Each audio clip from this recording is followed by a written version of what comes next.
What's up, XRP Army? Let's talk about the updates and what we know so far between Ripple and the SEC. All the developments. We're going to talk about that. Links to everything's in the description. Hit that subscribe, hit that like. Let's go. Breaking: Judge Torres will likely deny the SEC's motion in part for $2 billion in fines, says James Murphy. It looks very good for XRP, but this is all speculation. XRP Army's highly anticipating that it's just going to be like, yeah, the judge is going to see right through it.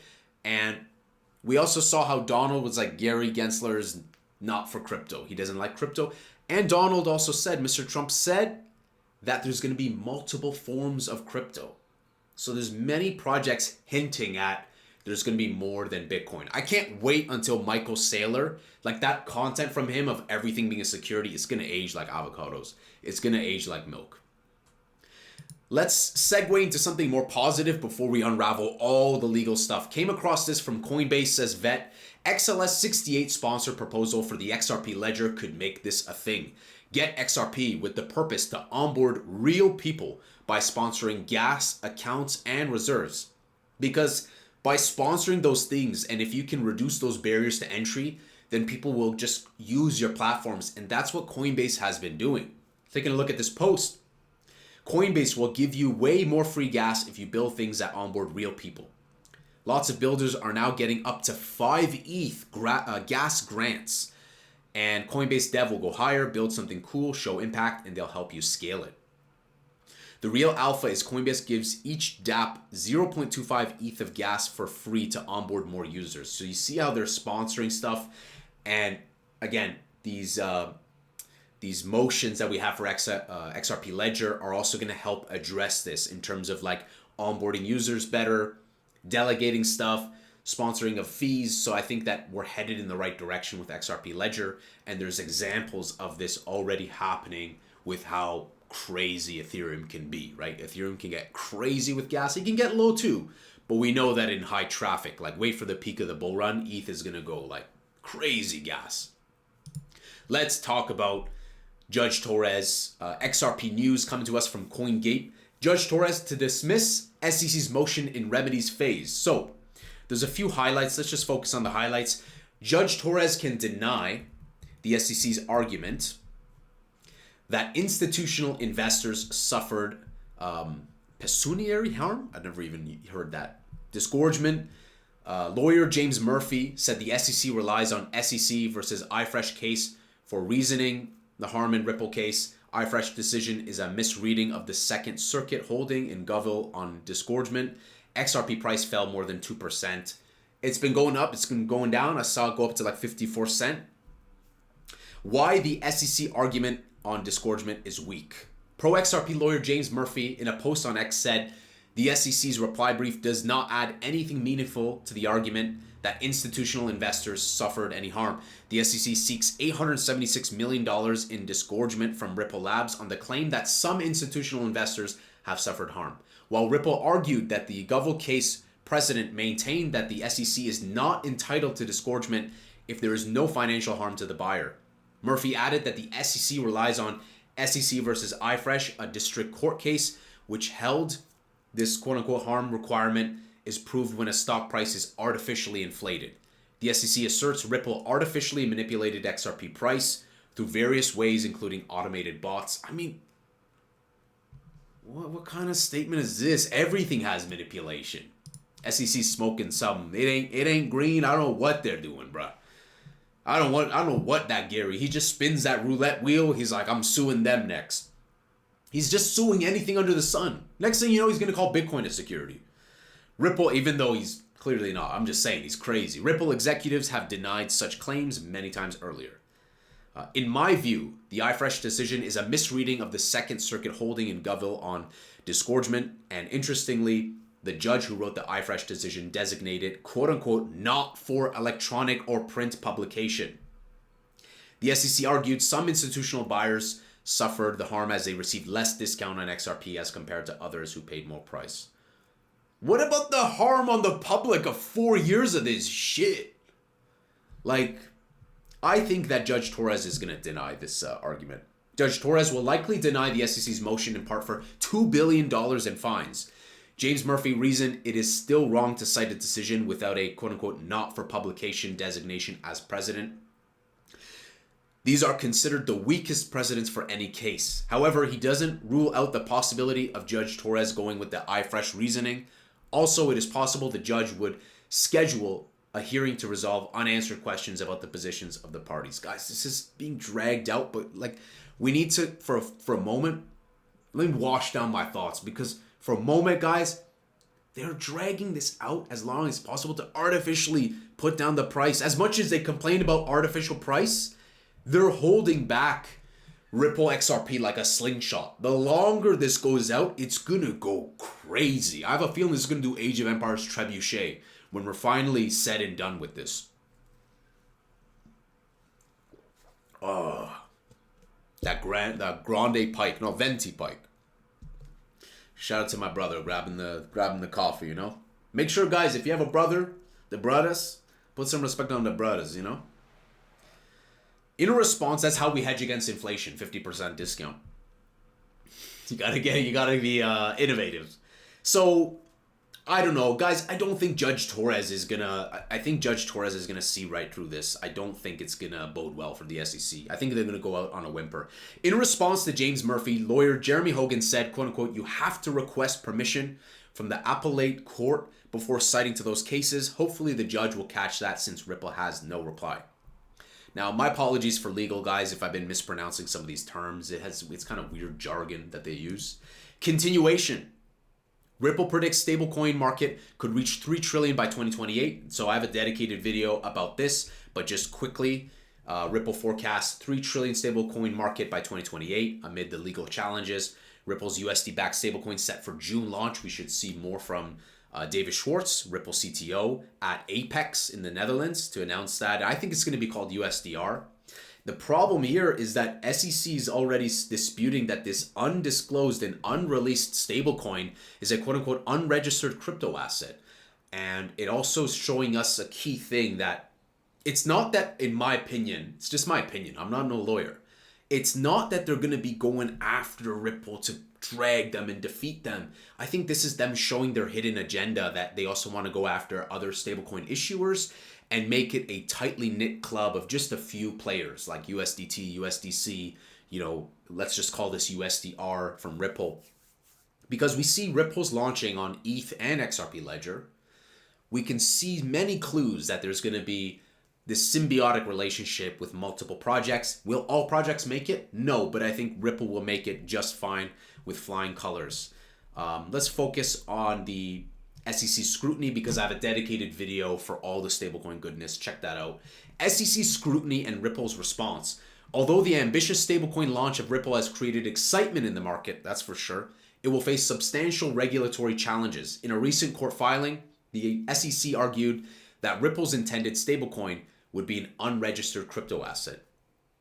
The commission sought a permanent injunction against Ripple to stop it from unduly conducting further unregistered activities, contending that Ripple has historically engaged in unregistered institutional sales of XRP.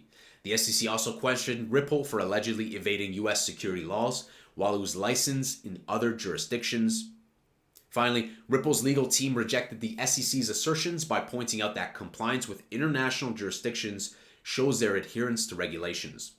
The chief legal officer of Ripple, Stewart, was optimistic that a positive outcome of their issue with the SEC would come soon. I like Stewart. He's got balls of steel.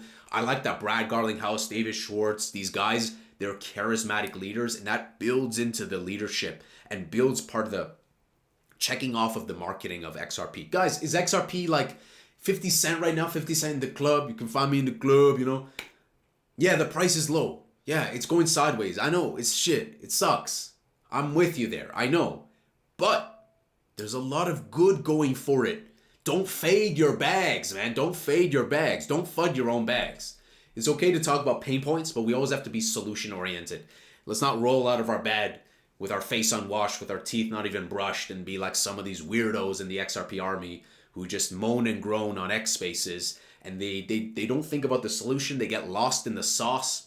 They get lost in just questioning everything. It's like, bro, like, Ripple is here. Brad Garlinghouse made it clear that he's devoted and he is here to take this thing to Mars and beyond, for lack of a better word. So I think, guys, that Ripple is going to come out of this with flying colors. I don't know the exact timeline because courts and lawyers love to just drag it out. If there's an industry or two that's made a lot of money, it's legal and coffee because like they're inflation resistant. They're always necessary. Ripple's legal team, of course, as we mentioned, they've just rejected this. I think there will be a positive outcome. And let's take a look at some final articles. Ripple versus SEC. XRP lawyer reveals on-demand liquidity contract terms and potential legal impact. So Ripple versus SEC lawsuit. Pro XRP lawyer Bill Morgan sheds light on Ripple's ODL, stirring debates. So there's been debates on on-demand liquidity. The highlights: XRP lawyer Bill Morgan unveils terms of Ripple's 2020 ODL contract with Australian customer. Morgan raises concerns about compliance with securities laws and the Howey test. And then, of course, XRP. I mean, this is... I don't know why we're talking about 2% dips here, bro. It's crypto. That's like a drop in the barrel. It doesn't mean anything.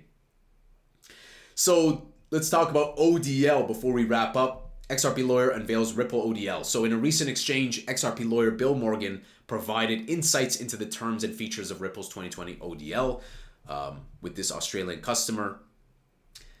Let's go to these notes. So the legal implications, because not a lot of this is too much of an interest here. The presence of clauses addressing profit expectations and usage restrictions adds complexity to Ripple's legal defense against the SEC's allegations. Besides, jurisdictional discrepancies between contractual terms and operational scope may further complicate Ripple's regulatory stance. Maybe they'll try to get them on ODL. Maybe they'll try to be like, oh, on-demand liquidity is a security. At this point, it feels like they're just a hungry Champa from Mario Party trying to bite anything. Like, it's like, please give me a crumb. It's like, what else are they going to go after? Like, what else are they going to go after? Let's talk about the good here, because there's skepticism. There's skepticism regarding the ODL's contract compliance with the Howey test. Murphy highlighted potential grounds for Ripple's legal challenge, suggesting that discrepancies between contractual terms and regulatory requirements. Yeah, guys, I don't think the ODL stuff is going to be pulled into this. Again, it's more of the same. Again, this iFresh versus SEC. It's kind of like a lot of the similar type of branded news. Finally, so let's end on some positive news. Ripple and XRPL Labs join Swirled? These names, bro. Who makes these names? Swirled? Bruh. That's why I like XRP, because it's so easy to pronounce. 3-letter, XRP, good SEO, good brand. What the hell is that? And Algorand Foundation as founding members of DREC Alliance. Let's take a look at the highlights here. So Ripple and XRP Labs joined founding members of DREC Alliance for a course of 2 years. Ripple Senior Vice President and XRPL Labs CEO convey optimism taking on the merger. And let's take a look at what this is on the merger. So Senior Vice President of Ripple X pointed out that the recovery protocol currently addresses one of the biggest challenges surrounding mainstream crypto adoption: the secure and user-friendly handling of one's private keys. Yes, this is important. We also see how Ethereum is trying to move towards abstraction, and handling of private keys is tough. People are naturally forgetful, and we can't expect it to just stay in our head. That's unpractical. It's unrealistic. Humans are chaotic and emotional. Bots and software, that's designed for memory and storage, for everything under the sun. Humans work better with approximations, not digital, quantized, exact. So this is true. Marcus emphasizes that this collaboration is not just about establishing standards for key recovery, but also about empowering individuals to manage their digital assets confidently. He reiterates Ripple's commitment to this effort and its collaboration with other key players to create a more interoperable and accessible ecosystem that stays undeterred. Further, the senior vice president proclaimed that the merger would revolutionize how users manage their private keys and mark a significant stride across the global crypto community, allowing them to even recover lost keys and thus assets. Meanwhile, Viets Vind, the founder and CEO of XRPL Labs, further elaborated, saying, As we strive for mass retail adoption, it's becoming increasingly evident that advanced yet user-friendly solutions for key recovery are not just beneficial but essential. I am proud that XRPL Labs is a founding member committed to pushing the boundaries of what's possible together. Vitzvin, very kind guy. I've spoken to him on X Spaces. He's, of course, the wizard and his team behind, formerly known as Zum Wallet, now Zaman Wallet, also at the helm of Zahao Network and whatnot. So I know he also made a statement months ago of like seeing the future of like really bridging the gap between Web3 and Web2. Enough of this like QR code, scan this. So I think XRPL, the developers want to move towards a super simple, user-friendly future with all the complex technology hidden behind obscurity, which is something I can get behind, guys. That's where the future of blockchain is headed towards.